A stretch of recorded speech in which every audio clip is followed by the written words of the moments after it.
Hello बच्चों, let's read this question. So this question says, in the given VT diagram, what is the relation between pressure P1 and P2? P1 और P2 pressure के बीच में आपको क्या बताना है, यहाँ पर रिलेशन बताना है, ठीक है। तो देखिए बच्चों, इस क्वेश्चन का की कॉन्सेप्ट आप क्या लिख सकते हैं, the key concept of this question. VT diagram में आपको रिलेशन बताना है between pressure P1 and P2, ठीक है।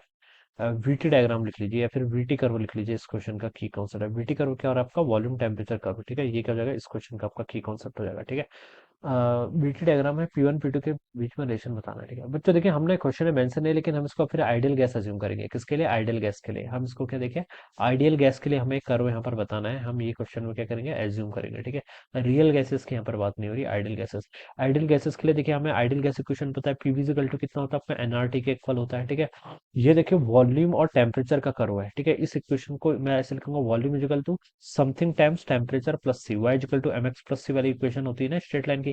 देखिए कर्व तो जो आपको कर्व दिखाई दे रहे हैं P1 P2, ये तो स्ट्रेट लाइन दिखाई दे रही है। तो इसका मतलब इसका नेचर इस टाइप का होगा, v equal to some constant times t plus c के इक्वल, ठीक है।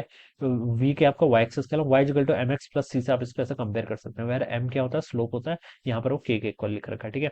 अब बच्चों देखिए, इसको भी मैं इसी फॉर्म में लाने की कोशिश करता हूँ। तो मुझे vt चाहिए ना, तो मैं इसको ऐसे लिख लेता हूँ। देखिए यहाँ पर से पीवी इक्वल टू एनआरटी है।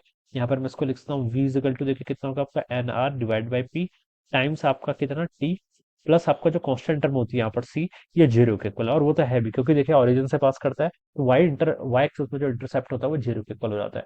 तो इसकी इक्वेशन ये होगी, v इक्वल टू देखिए आपका N R divided by P times आपका क्या हो जाएगा, टी हो जाएगा, ठीक है। तो v equal to Y equal to M X, ठीक है। स्लोप आपका कितना है, N R by P, N R constant है, यानी कि आपका वन ओवर पी के क्या है, इनवर्सली प्रोपोर्शनल है।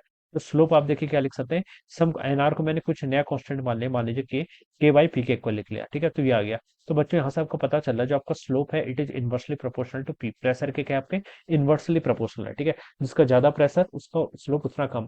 अब बच्चों देखिए P2 और P1 कर्व में अगर मैं देखूं, तो स्लोप किसका ज्यादा है, आप बोलेंगे सर दोनों एंगल एक्यूट है, ठीक है। तो टेन थीटा टू, यानी कि P2 लाइन का जो स्लोप है वो ज्यादा है। तो मैं यहाँ से लिख सकता हूँ बच्चों, देखिए जो आपका टेन थीटा टू है, इट इज ग्रेटर देन, ये आपका टेन थीटा वन से क्या है बच्चों, ग्रेटर है, ठीक है। तो ये स्लोप क्या होगा आपके यहाँ पर से ज्यादा होगा। ये रिलेशन आप यहाँ से बता सकते हैं। और स्लोप देखिए किसके इन्वर्सली प्रोपोर्शनल है, प्रेशर के, ठीक है। तो अगर स्लोप इन्वर्सली प्रोपोर्शनल है प्रेशर के, तो मैं यहाँ पर से लिख सकता हूँ, देखिए टेन थीटा को मैं स्लोप यहाँ पर से देखिए कितना आपका वन ओवर कितना P2 is must be greater than one over कितना P1 के इक्वल। और आप यहाँ से लिख सकते हैं आपका P1 is greater than P2, ठीक है। ये इन्वर्सली प्रोपोर्शनल हो जाएगा। तो P1 कितना आएगा, P2 से ग्रेटर आएगा, जो कि आपको सी ऑप्शन पे गिवन है बच्चों। तो ऑप्शन सी के आंसर इस क्वेश्चन का आंसर राइट आंसर होना चाहिए, ठीक है। P1 must be greater than P2, alright. तो देखिए सी ऑप्शन इसका राइट आंसर होगा। And I hope you all understood this. ये आपका वन ओवर P2 है, ठीक है, वन ओवर P2।